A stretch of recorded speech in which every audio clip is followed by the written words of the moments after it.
हरे कृष्णा। सो हम पढ़ रहे हैं भागवतम से, तो ये बहुत ही मधुर प्रसंग चल रहा है, डिस्कशंस चल रहा है। किसके बीच में ये चल रहा है? मैत्रेय मुनि के बीच में और विदुर जी के बीच में। तो पिछले 4 श्लोकों में आपने देखा ये चैप्टर ही बहुत मधुर है ना। भक्ति की महिमा जो हमको मेन सुनना चाहिए, कि भक्ति की कुछ भक्ति की महिमा सुनेंगे, उसके बारे में पता चलेगा तो सीरियसली भक्ति करेंगे हम लोग। तो इसलिए बहुत ही इंपॉर्टेंट चीज है। तो इसके ऊपर डिस्कशन चल रहा है। अब इसमें से भी स्पेसिफिकली हम बात करें तो अभी जो कॉन्टेक्स्ट चल रहा है हमारा, जो आज का श्लोक है, पिछले 3 श्लोकों में आपने देखा कि सूत गोस्वामी ने देखा कि किस प्रकार प्रश्न पूछे थे विदुर जी ने, और क्या क्या प्रश्न पूछे थे। अब आज के जो श्लोक है, इस श्लोक के अंदर सूत गोस्वामी बोलना चालू करते हैं और ये बताते हैं शौनकादि ऋषि को। क्या बोलते हैं? ये शौनकादि ऋषि पूछते हैं कि भाई आप हमको सब कुछ बताइए, क्या क्या डिस्कशन हुआ वहां पे। तो सूत गोस्वामी बोलते हैं कि इस प्रकार की बात है कि जब इस प्रकार के प्रश्न पूछे गए तो मैत्रेय मुनि ने ऐसा उत्तर दिया। तो अब मैत्रेय मुनि के बारे में बता रहा हूँ कि मैत्रेय मुनि कौन थे। तो बता रहे हैं पहली बात तो कि कोई सिंपल साधारण व्यक्ति थे, व्यासदेव जी के मित्र थे। और एक चीज बताया हुआ कि यहाँ पे मैत्रेय मुनि जो है वो प्रश्नों का रिप्लाई करना बहुत प्रसन्न होकर के रिप्लाई करते हैं, खुश हो जाते हैं इस प्रकार के विदुर जी से जब इस प्रकार के प्रश्न सुनते हैं। तो इसको हम अपने जीवन में कैसे उतारेंगे उसके ऊपर थोड़ा चर्चा करने का प्रयास करते हैं अगले आधे घंटे के अंदर, कि वास्तव में इस आज के श्लोक से हम क्या समझते हैं और अपने जीवन में कैसे इसको अप्लाई कर सकते हैं। क्योंकि अगर किसी भी चीज को जीवन में अप्लाई नहीं किया, मतलब फिर उसका कोई मतलब नहीं रहा। ठीक है, हमने सुना तो फायदा हुआ, लेकिन फिर भी अप्लाई भी करना लाइफ में बहुत ज्यादा जरूरी है। तो इसीलिए हम इसके ऊपर थोड़ा डिस्कशन करेंगे अभी। तो अब आप देखिए कि ये जो जैसे भक्ति की बात कही गई, तो देखो भक्ति के अंदर हम ऐसे समझ सकते हैं। मैं आपको एक सिंपल सी चीज आज डिस्कस करूंगा आपके साथ में, और वो ये है कि भक्ति में 5 ए होते हैं। 5 ए क्या होते हैं उसके ऊपर हम डिस्कस करेंगे कि 5 ए फॉर्मूला आज हम डिस्कस करेंगे। तो एक चीज ये बताओ कि मतलब यहाँ पे जैसे जितने भी सब लोग हैं तो उनको थोड़ा बहुत इंग्लिश आता है, या मतलब कैसा सिस्टम है? मतलब पूरा ही हिंदी में बोलना होता है एकदम? यस? नहीं प्रभु जी, समझते हैं, इंग्लिश भी समझ लेते हैं, समझ लेते हैं ना थोड़ा बहुत? अगर बीच में थोड़ा ज्यादातर इंग्लिश। ज्यादातर। हाँ, चलो माता ठीक। जी भी माता जी भी इस्तेमाल करते हैं इंग्लिश कभी कभी। हाँ, मतलब माता जी लोग समझ लेते हैं इंग्लिश, तो ठीक है। तो थोड़ा इंग्लिश थोड़ा हिंदी मिक्स कर लेंगे, है ना? तो उसमें थोड़ा इजी टर्म हो जाएगा। Okay, thank you. सो अभी हम लोग डिस्कस करेंगे 5 A formula. What are the 5 A formula? How we can accelerate और भक्ति, हमारी भक्ति को हम कैसे आगे बढ़ा सकते हैं, उसके ऊपर 5 ए फॉर्मूला हम बात करेंगे। तो देखो जैसे हमारी भक्ति तो अभी चल ही रही है, हम सब लोग कहीं कनेक्टेड है, पिछले कितने सालों से हम भक्ति कर रहे हैं, नो डाउट इन दिस, है ना। लेकिन फिर भी हम देख पा रहे हैं कि भक्ति में आगे कैसे बढ़े, इसके ऊपर हम थोड़ा आज चर्चा करेंगे। तो अगर भक्ति में किसी भी व्यक्ति को जिसको भी आगे बढ़ना है तो उसका पहला प्रिंसिपल है he should be very attentive in his behaviour. तो हमारा पहला ए जो आता है उस ए से निकलता है अटेंटिव। अटेंटिव मतलब किस में अटेंटिव होना? अटेंटिव होना हमारे बिहेवियर्स में। बिहेवियर्स में अटेंटिव होने का मतलब है हमको ये देखना है कि क्या मैं भक्ति में एडवांस कर रही हूँ या कर रहा हूँ या नहीं कर रहा हूँ, इसके ऊपर देखना है। तो आप लोग पूछ सकते हो कि प्रभु जी कैसे पता चलेगा ये कि भक्ति में एडवांसमेंट हो रहे हैं या नहीं हो रहे हैं, है ना। मैं थोड़ा टू द पॉइंट बात कर रहा हूँ, तो आप लोगों का फोकस की जरूरत है, आप सबको ध्यान देना पड़ेगा यहाँ पे। और इस सेशन के बाद में पूछा भी जाएगा जो जो हमने आप बात की है, तो ध्यान से सब लोग सुनने का प्रयास कीजिए, है ना। एक एक शब्द हम डिस्कस करने का प्रयास करेंगे। तो पहला चीज है अटेंटिवनेस। तो अटेंटिवनेस मतलब हम अपने बिहेवियर पे ध्यान दें, और बिहेवियर पे ध्यान देने का मतलब आता है कि हम कैसे समझे प्रभु जी की, मतलब हम भक्ति में एडवांसमेंट कर रहे हैं नहीं कर रहे, क्या सिम्टम्स होते हैं, क्या लक्षण होते हैं जिससे पता चलता है कि हमारा भक्ति में एडवांसमेंट हो रहा है नहीं हो रहा है। बहुत अच्छा प्रश्न है। इस प्रश्न का उत्तर हम कई बार जैसे सुनते आए हैं। इस प्रश्न का उत्तर ये है कि चेक कीजिए कि आपका हरिनाम के प्रति कितना आसक्ति बढ़ रहा है, हरिनाम जप करने में कितना आसक्ति बढ़ रहा है, और हरिनाम जप करते समय कितना ध्यानपूर्वक हम जप कर पा रहे हैं।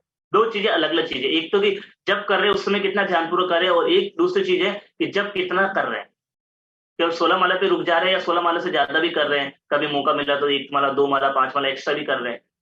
तो ये बताता है कि हमारा भक्ति में तीव्रता आगे बढ़ रहा है। जिस आपको आवाज आ नहीं रहा होगा, पर ये पिक्चर थोड़ा क्लियर नहीं दिख रहा होगा, ये पता नहीं, कुछ लगता है लैपटॉप का प्रॉब्लम है, हो सकता है नेट का भी दिक्कत होगा। तो हम बात करते हैं इसके ऊपर। तो हाँ, तो पहला चीज है कि हरिनाम में हमारा कितना ध्यान पूर्वक हम जप कर पा रहे हैं। जैसे हरिनाम जो है, जैसे जो कृष्णदास कविराज गोस्वामी चैतन्य चैतामृत में बताते हैं, वो कहते हैं कि वास्तव में भक्ति क्या है। उनसे जब पूछा गया तो कहते हैं भक्ति मतलब क्या, कृष्णाद स्मरण इति भक्ति है। वो कहते हैं कि जब कृष्ण का जो जितना ज्यादा स्मरण कर रहा है, जो कीर्तन कर पा रहा है कृष्ण के नाम से, वो भक्ति कर रहा है। तो वो कृष्ण को स्मरण शब्द यूज कर रहे हैं वहां पे, वो ये नहीं कह रहे कि कृष्ण का कीर्तन शब्द नहीं बोल रहे। क्योंकि ऐसा हो सकता है कि हम जब कर रहे होंगे हरे कृष्ण महामंत्र का, लेकिन हमारा स्मरण कहीं और होगा। और स्मरण हम किसका करते हैं? स्मरण जनरली हम उन चीजों को करते हैं जिसकी हमको इच्छा होती है ना। कोई भी व्यक्ति स्मरण किस चीज का करेगा? जो उसको प्राप्त करना है। मान लो एक स्टूडेंट, उसको अपनी जॉब प्राप्त करनी है, तो उसके माइंड में हमसे ये आएगा जॉब जॉब जॉब की इच्छा।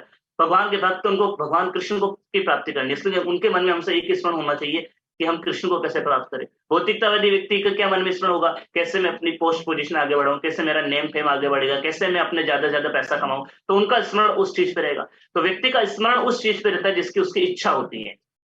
सिंपल सी बात ये। तब अगर जब करते समय हमारा स्मरण कहाँ जा रहा है, ये बताएगा कि हमारी क्या इच्छा है। ये हमारा जैसी इच्छा होगी वैसे हमारा स्मरण होगा। इसलिए भक्ति मतलब होता है कि जब करते समय कृष्ण का स्मरण होना।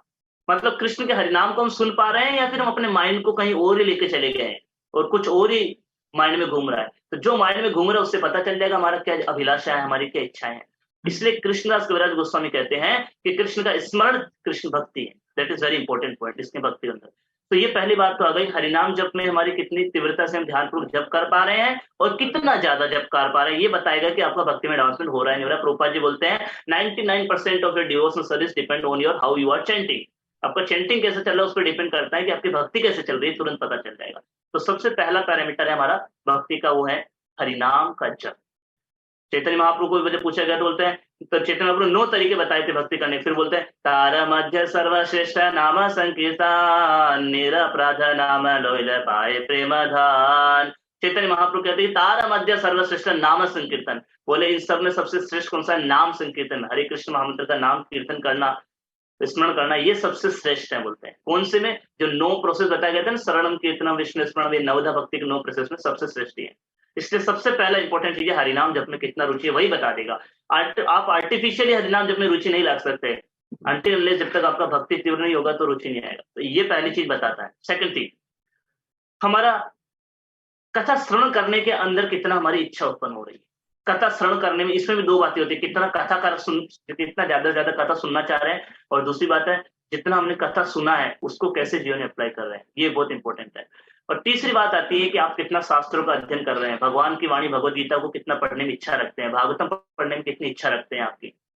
तो ये बताती है चीजें कि आपका भक्ति में कितना एडवांसमेंट हो। और अगर सिंपल शब्दों में समझना है तो इतना समझ लीजिए कि जब अगर ये चीजें बढ़ेगी, तीनों चीजें, तो भौतिक आसक्ति कम हो जाएगी, और अगर ये चीजें घटेगी तो भौतिक आसक्ति बढ़ जाएगी। तो सिंपल तरीका है, इतना देख लीजिए कि आपकी भौतिक आसक्ति कम हो रही है, ज्यादा हो रही है।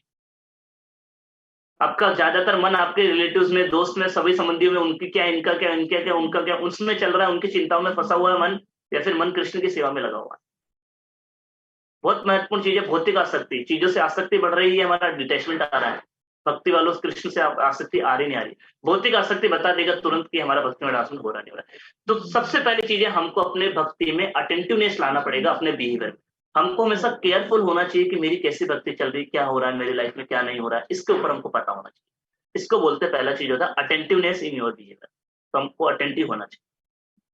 सेकंड चीज क्या है कि जब अगर हम लोग अटेंटिव हो गए, हमको पता चल गया कि नहीं यार मेरा भक्ति में उतना एडवांसमेंट नहीं हो रहा है ना, मैं नहीं कर पा रहा हूँ, उतना भक्ति के स्टैंडर्ड फॉलो नहीं कर पा रहा हूँ, तो इसलिए दूसरी चीज आती है फिर कि एडमिट कर लो। एडमिट मतलब स्वीकार कर लो। एडमिट क्या करना चाहिए, क्या एक्सेप्ट कर लो। ये एक्सेप्ट करना चाहिए कि हाँ मैं अभी नहीं कर पा रहा हूँ भक्ति, वास्तव में जितना मुझे करना चाहिए, जितना बताया गया है, जितना मैं कर सकता हूँ उतना भी मैं नहीं कर पा रहा हूँ। तो इस चीज को हम एडमिट करें, बहुत इंपॉर्टेंट चीज है कि मैं नहीं कर पा रहा हूँ, मैं अपने स्टैंडर्ड्स को फॉलो नहीं कर पा रहा हूँ जिस स्टैंडर्ड से मुझे करना चाहिए था। और इसका एक और डीप में एक और मीनिंग होता है इसका, ये भी मान लेना कि मैं नहीं कर पा रहा हूँ स्टैंडर्ड फॉलो, ये मान लेना मैं अकेला नहीं कर सकता अपने दम पे। ये बहुत जरूरी है, क्योंकि अगर कुछ लोग जप नहीं करते हैं, उनसे पूछते हैं अरे प्रभु जी आप जप नहीं करते हैं, ध्यानपूर्वक जप करने के प्रयास कीजिए, आप जप में सो जाते हैं, तो मानते ही नहीं है कि हम जप में सोते हैं। या मान लो मान भी लेंगे, देख लेंगे जब में सोता, हाँ ठीक है प्रभु जी अभी सो रहा हूँ ना, कर लूंगा मैं, एक दिन आएगा देखे ऐसा जप करूंगा कि मतलब सब भक्त देखेंगे मुझे कि क्या जप किया। क्या भावना आ रही है इसमें? मैं करके दिखा दूंगा। वापस वही आ गया, मैं, अहंकार की भावना आ गई। इसलिए जब तक अगर हम ये स्वीकार नहीं करेंगे कि हाँ प्रभु जी मैं भक्ति नहीं कर पा रहा हूं और मैं अकेला नहीं कर सकता हूं, तब तक हमारा अहंकार बना रहेगा। और जब तक अहंकार बना रहेगा तो तीसरा काम नहीं होगा। इसलिए बहुत इंपॉर्टेंट चीज हमारे लिए लाइफ में क्या है, इस अहंकार को भी खत्म कर देना। क्या अहंकार? कि मैं करूंगा भक्ति एक दिन, है ना, मैं कर लूंगा प्रभु जी, अभी नहीं कर पा रहा हूं, करूंगा एक दिन। ये बहुत डिफिकल्ट चीज है। रावण का भी यही अहंकार था, रावण के साथ में भी यही था। रावण जैसे पहले अटेंटिवनेस में पहला एग्जाम्पल आता है भरत महाराज का। भरत महाराज अटेंटिव भी नहीं हो पा रहे थे कि अरे वो हिरण का ध्यान रखते रखते उनकी साधना मिस हो रही, उनको इस चीज में पता भी नहीं चल पा रहा था, और उसकी वजह से अगले जीवन उनको वापस हिरण का जन्म लेना पड़ा। तो अगर अटेंटिवनेस नहीं रहेंगे तो कितने बड़े लेवल पे है वापस नीचे जा सकते। फिर दूसरा एग्जाम्पल आता है रावण का। रावण को पता चला था, रावण समझ पा रहा था कि मैं सीता को गलत लेके आया हूँ, उसकी वजह से क्या हो रहा है, मेरे लंका खत्म हो रही है। पहले हनुमान जी आए थे, उन्होंने लंका को जला दिया था, फिर और अलग अलग वानर आए थे, उनके भाई मारे गए थे, तो युद्ध चालू हो गया था, एक एक करके सारे सैनिक खत्म हो रहे थे, सारे भाई खत्म हो रहे थे। सब कुंभकर्ण सब लोग उसको समझा रहे थे कि तू सीता को छोड़ दे, तुमने गलती किया है, सीता को क्यों लेके आया, दे दे राम को। कुंभकर्ण ने यहाँ तक कहा बोल दिया कि तुम क्यों लेके आए हो रावण, तुम पागल हो गए, तुमको मरना है क्या, दे दो सीता को, क्या करना है तुमको, हजारों रानियां तुम्हारे पास है। लेकिन वो माना नहीं, सब मारे गए। लास्ट में जब रावण युद्ध करने आया तब भी भगवान राम ने उनको बोला कि रावण अगर तुम चाहो तो तुम अगर अभी भी बोल दो कि मेरे से गलती हो गई है सीता को लेके आकर के, और मैं वापस सीता को अगर आप तुम सही सलामत वापस दे देते हो तो मैं तुम्हें माफ कर दूंगा और तुम्हें वापस राजा बना दूंगा। रावण इस चीज को स्वीकार करने को तैयार नहीं था। ये सबसे बड़ा रावण का अहंकार। बोला नहीं मैंने गलती नहीं किया है, तो कर लिया तो हो गया, अब तो कोई दिक्कत नहीं, अब मैं करके दिखाऊंगा, जो हो गया जो हो गया। अपनी गलती नहीं मान रहा था, इसलिए क्या हुआ, विनाश हो गया। तो जो भक्त माया के प्रभाव में गिर पड़ा है, या माया उसको प्रभावित कर रही है, लेकिन ये नहीं मान रहा है कि नहीं नहीं प्रभु जी मुझे माया नहीं प्रभावित कर रही, मैं माया से निकल जाऊंगा बाहर, वो माया उसको और पकड़ लेगी, कुछ समय खत्म कर देगी, वो भक्ति से बाहर भी जा सकता है और जाएगा ये नहीं। इसलिए ये स्वीकार करना पड़ेगा कि प्रभु जी मैं अकेला भक्ति नहीं कर सकता हूँ, मुझे किसी की सहायता चाहिए। इसलिए बहुत इंपॉर्टेंट पॉइंट। इसलिए इवन बड़े बड़े आचार्य हमारे इस बात को कहते हैं, बड़े बड़े आचार्य इस बात को कहते हैं। तो अपने एक भक्तिनोद ठाकुर है, एक भजन में बोलते हैं कि एकाकिया मारा नहीं पाए बलहारी नाम संकीर्तने, एकाकिया मारा नहीं पाए बलहारी नाम संकीर्तने। क्या बोल रहे हैं, एकाकी हमारा नहीं पाए बल है, कि ओ वैष्णव ठाकुर मेरे अकेले में इतना दम नहीं है कि मैं कर पाऊंगा, ये भक्ति कर सकता हूँ।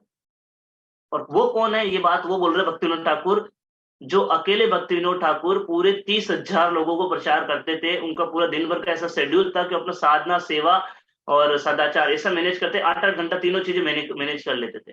वो बड़े आचार्य थे। ऐसे आचार्य बोल रहे हैं कि मैं अकेला भक्ति नहीं कर सकता हूँ, मुझे वैष्णव की कृपा की जरूरत है। और यहाँ पे हम लोग अभी भक्ति चालू नहीं किया, हमको लगता है प्रभु जी मुझे आ गया आप समझ में, मुझे क्या करना है, मुझे पता है मैं कर लूंगा प्रभु जी, मुझे किसी की जरूरत नहीं है। ये हमारा भ्रम है।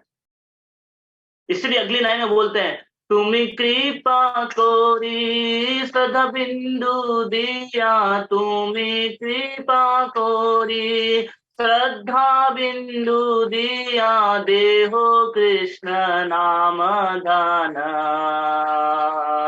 देहो कृष्ण नाम धना, देहो कृष्ण नाम दाना। इसलिए बोल रहे अगली लाइन में, तुम ही कृपा कोरी श्रद्धा बिंदु दिया।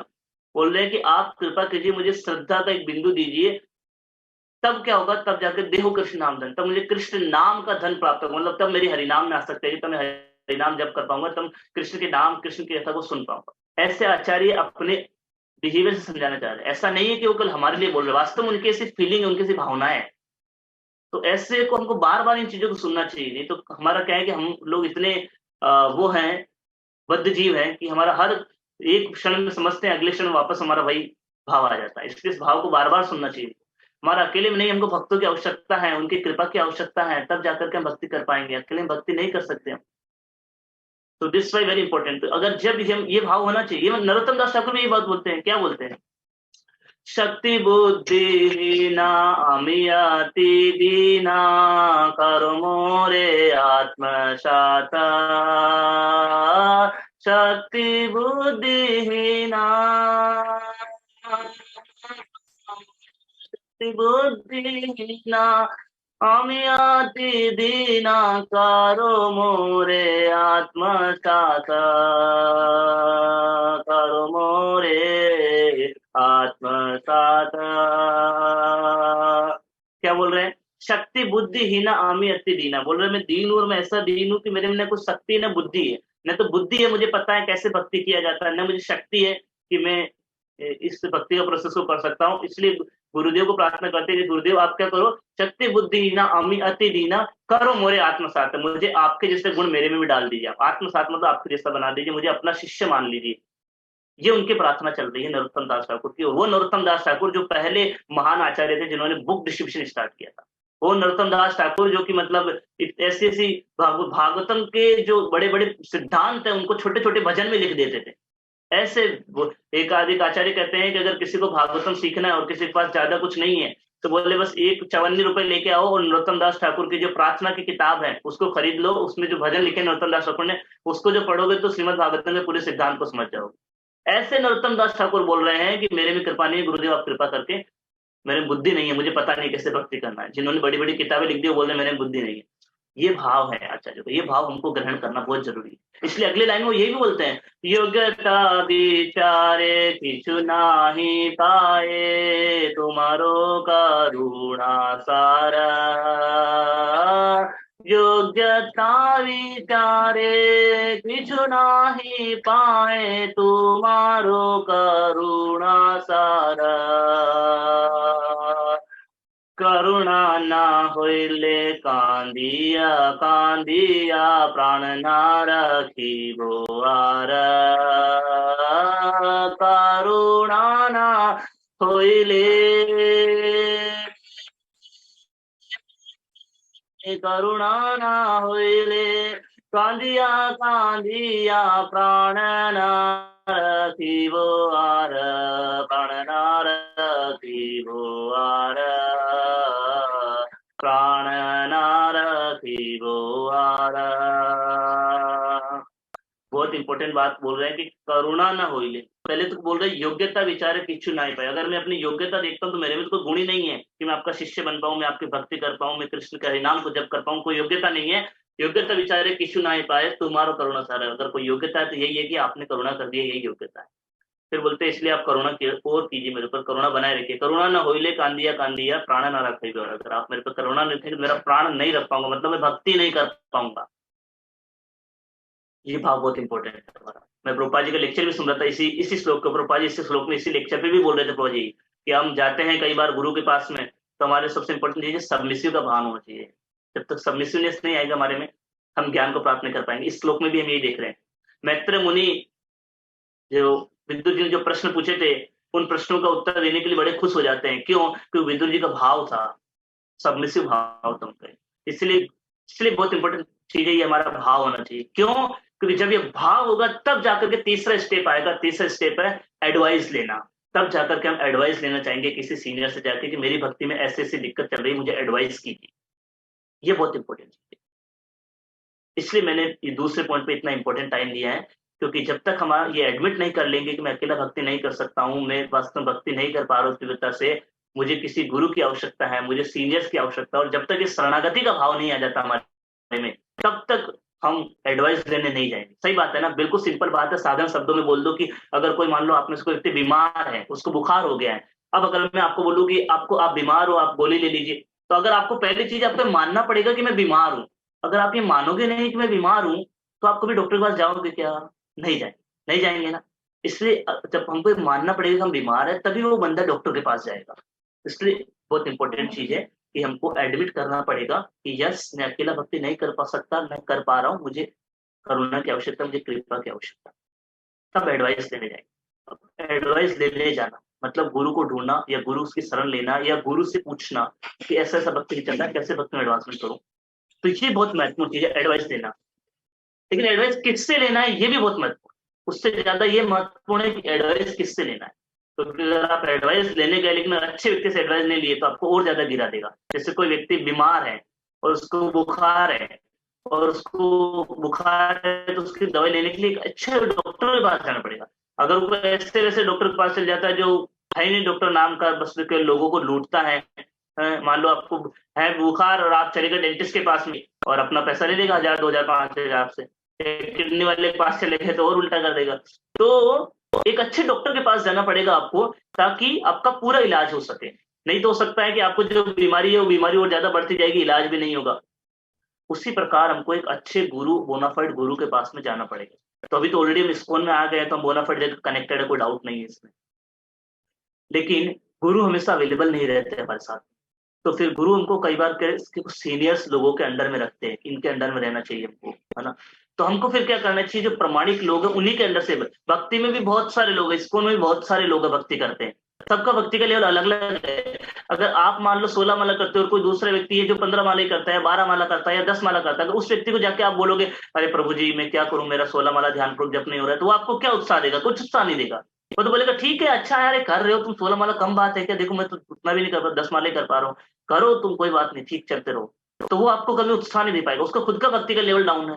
या मान लो कोई दूसरे व्यक्ति जो भक्ति अच्छा कर रहा है लेकिन अभी फ्रस्ट्रेटेड है, अभी भी परेशान है। अब परेशान व्यक्ति के पास जाओगे आप पूछने के लिए प्रभु जी क्या करें यार, प्रभु जी मुझे समझ नहीं आ रहा है, मैं मंदिर नहीं जा पाता हूँ, तो क्या बोलेगा ठीक है जाके भी क्या करोगे, मंदिर में क्या है, मंदिर में कौन से कोई परम शुद्ध भक्त बैठे हैं, मंदिर में सब ऐसे ही भक्त अपने जैसे, कोई जाने की जरूरत नहीं, घर पे भक्ति करो। तो आपको और डाउट में डाल देंगे, समझ रहे हो मेरी बात को। आपने पूछा भक्त से ही बात, लेकिन डिपेंड करता है कौन कौन से भक्त से पूछ रहे हो, किस प्रकार के भक्त से पूछ रहे हो। तो बहुत महत्वपूर्ण है उन भक्तों से पूछना जो भक्त खुद भक्ति में तीव्रता से आगे बढ़ रहे हैं, जो भक्त खुद सीरियसली फॉलो कर रहे हैं, जो भक्त खुद अपने गुरु को फॉलो कर रहे हैं। ऐसे भक्तों से हमको जाकर के अपना दिल खोलना पड़ेगा, उनसे जाकर के एडवाइस लेने पड़ेगा, उनसे जाकर के पूछना पड़ेगा।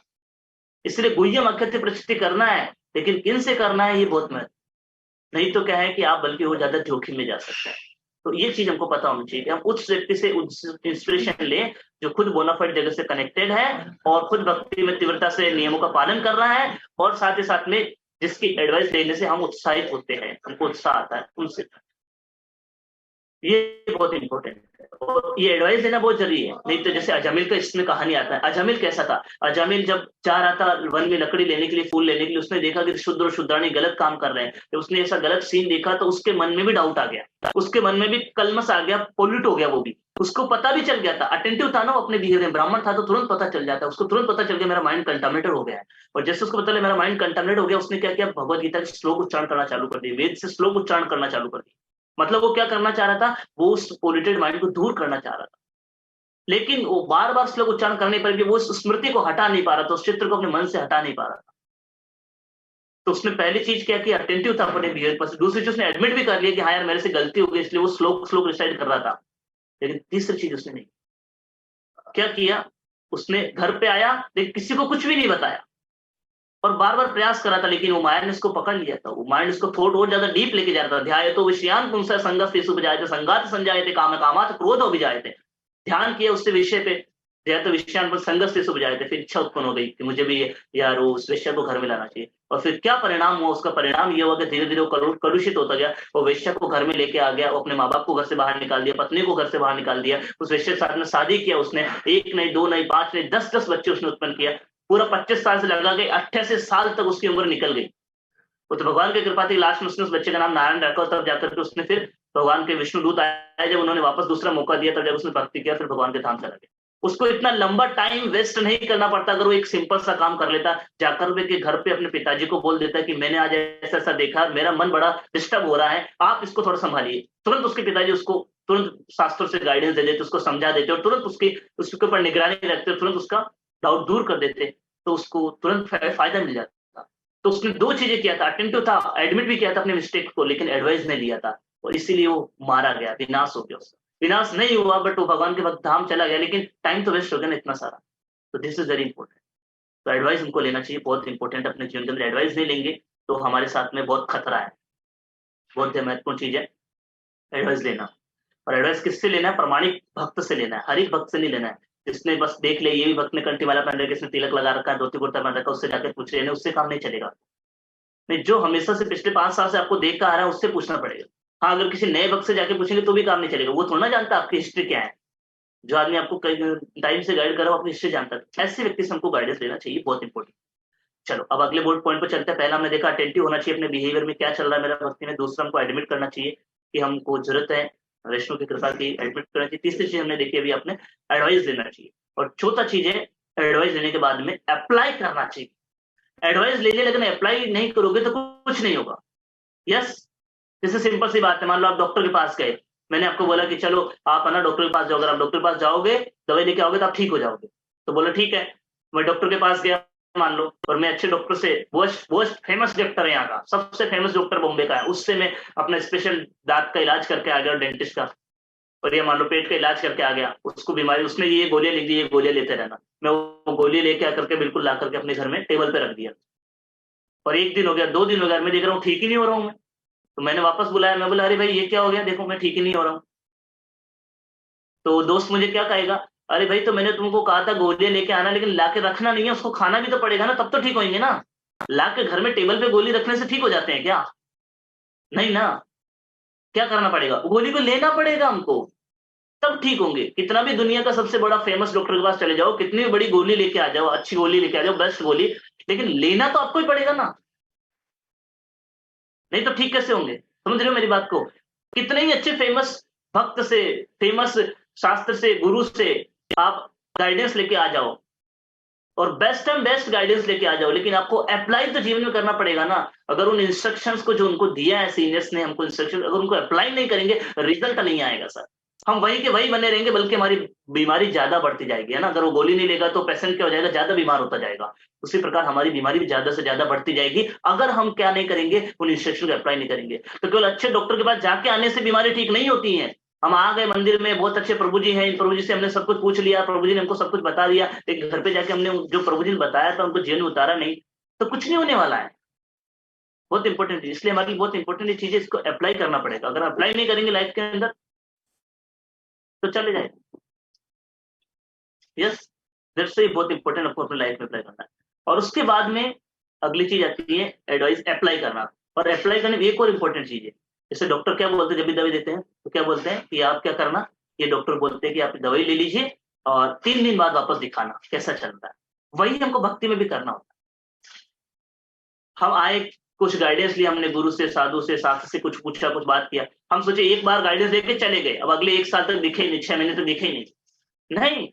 रिपोर्ट करना है अगेन। जैसे डॉक्टर को के पास कैसे जाते हैं कि आपने ये दवाई हमको दी थी, हमने ये दवाई लिया, इतना हमको फायदा हुआ, ये हमको साइड बेनिफिट हो रहा है, साइड लॉस हो रहा है, इसको क्या करना है, तो डॉक्टर वापस बताएगा उस हिसाब से, डोज बढ़ानी है, डोज कम करनी है, क्या करना चाहिए। उसी प्रकार हमको वापस आके पूछना पड़ेगा कि प्रभु जी आपने हमको ये बता करने के लिए बोला था, हमने ये किया, अभी मेरी बीमारी जो इतनी ठीक हो गई है, अभी मेरे इस प्रकार ये, बट अभी ये अनर्थ दिक्कत दे रहा है, ये चल रहा है। पता चल रहा है मेरी बात को, समझ पा रहे हैं आप सब लोग कि हमको वापस आके अप्लाई करना पड़ेगा अपने लाइफ के अंदर। अगर अप्लाई नहीं करेंगे तो क्या होगा, तो भी काम पूरा नहीं होगा। हो सकता है कि आपको इसलिए बार बार दिखाना पड़ेगा, मतलब बार बार हमको गाइडेंस में बना रहना पड़ेगा। ये नहीं एक बार आ गए मंदिर में, एक बार दिखा दिया बस, अगले साल आएंगे मुझे, अगले जन्माष्टमी को, या 2 महीने बाद आएंगे, 6 महीने। ऑलवेज रेगुलर अपडेट करता रहना। अच्छी चीज हो गई तो भी अपडेट करो, नहीं हो रहा है तो भी अपडेट करो।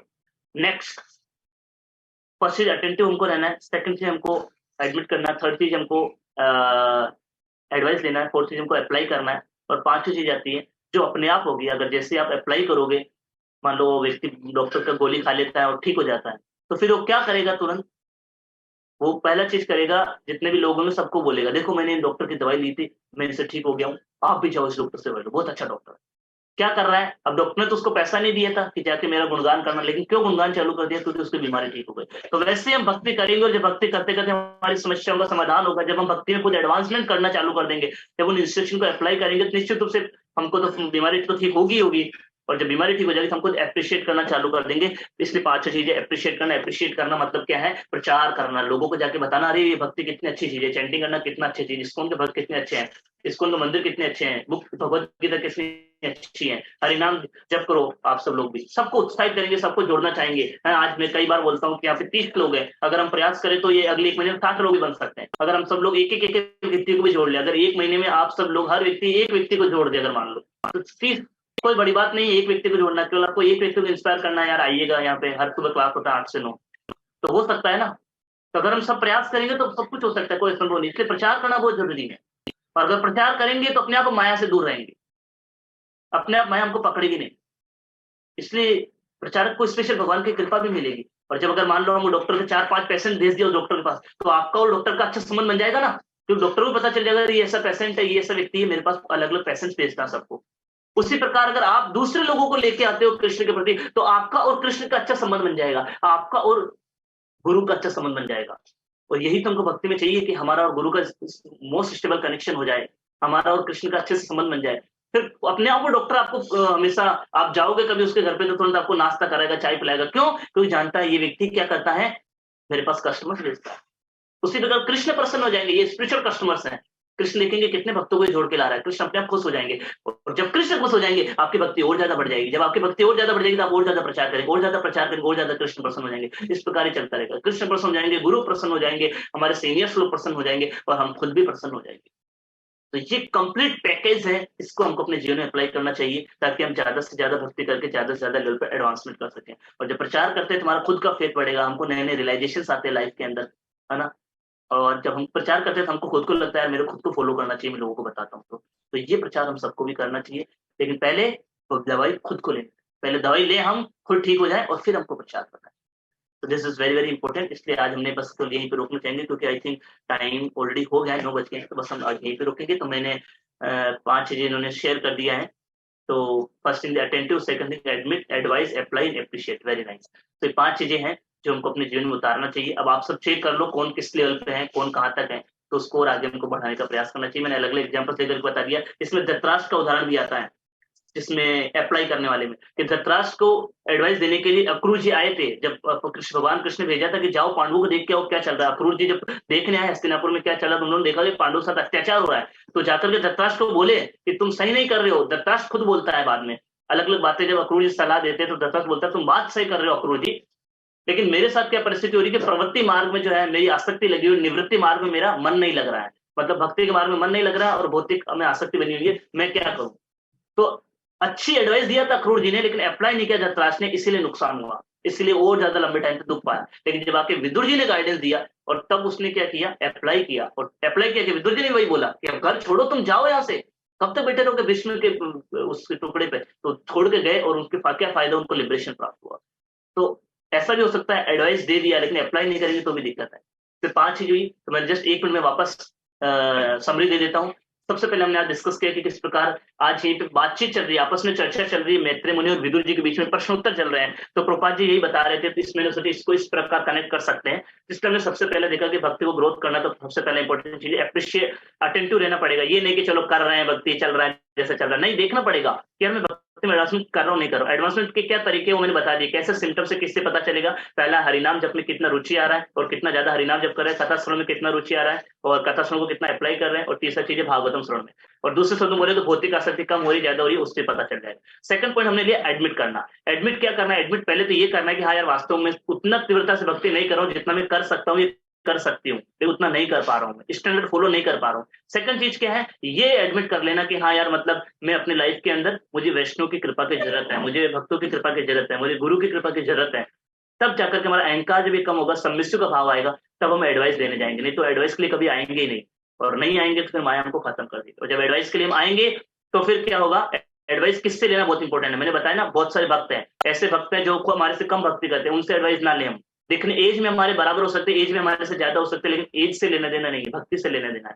तो ऐसे लोग जो हमसे कम भक्ति करते हैं, उनसे उनको गाइडेंस नहीं लेना है। जो भक्ति में है लेकिन अभी परेशान है, अभी फ्रस्ट्रेटेड है, ऐसे लोगों से गाइडेंस ले, उन लोगों से गाइडेंस लेना है जो भक्ति में तीव्रता से आगे बढ़ रहे हैं, और जिनके प्रेरणा से हम भी आगे बढ़ते हैं, जिनसे हमको भी उत्साह आता है, ऐसे लोगों से हमको गाइडेंस लेना है। और ऐसे लोग खुद भी कनेक्टेड होना चाहिए अपने प्रमाणिक गुरु से, खुद भी अपने जीवन में फॉलो करना चाहिए। उसके बाद में हमने बताया कि एडवाइस, अच्छा एडवाइस लेने के बाद में हमने आपको बताया कि क्या करना है, फिर अप्लाई करना अपने जीवन के अंदर। गुया मेथड की प्रश्न करना है एडवाइस में, फिर अप्लाई करना है। अप्लाई में हमने आपको बताया 2 चीजें, एक तो आपको अप्लाई जीवन में उतारना पड़ेगा इंस्ट्रक्शन को, दूसरा यहाँ पे एक और चीज आती है, उत्साह निश्चय दे रहा है। जब मैंने बताया ना, पेशेंट कुछ दिनों बाद में जाकर वापस रिपोर्ट करता है, तो वही वापस रिपोर्ट हमारा क्या, उत्साह रखना है हमको भक्ति के प्रोसेस को फॉलो करने में, जो इंस्ट्रक्शन दी उनको पालन करने में उत्साह होना चाहिए, डिटर्मिनेशन होना चाहिए कि मैं हर दिन करूंगा, और पेशेंस, धैर्य होना चाहिए हमको कि हाँ इसका रिजल्ट आएगा। ये तीनों चीजें भी जरूरी है। ये नहीं अरे मुझे आपने बोला मैंने कल अप्लाई किया कुछ हुआ नहीं, कल नहीं, इसको करते रहिए, धैर्य रखिए थोड़ा। तो उत्साह होना चाहिए कि यस मैं ध्यानपूर्वक जप करूंगा, निश्चय होना चाहिए कि मैं हर दिन जप करूंगा, और धैर्य होना चाहिए हाँ इस हरिनाम जप के द्वारा मुझे कृष्ण प्रेम की प्राप्ति होगी। ये उत्साह निश्चित एरिया होना चाहिए हमारो अप्लाई करते समय, और जब लास्ट में है एप्रिशिएट हमको करना चाहिए। Thank you very much to all the duties, और हम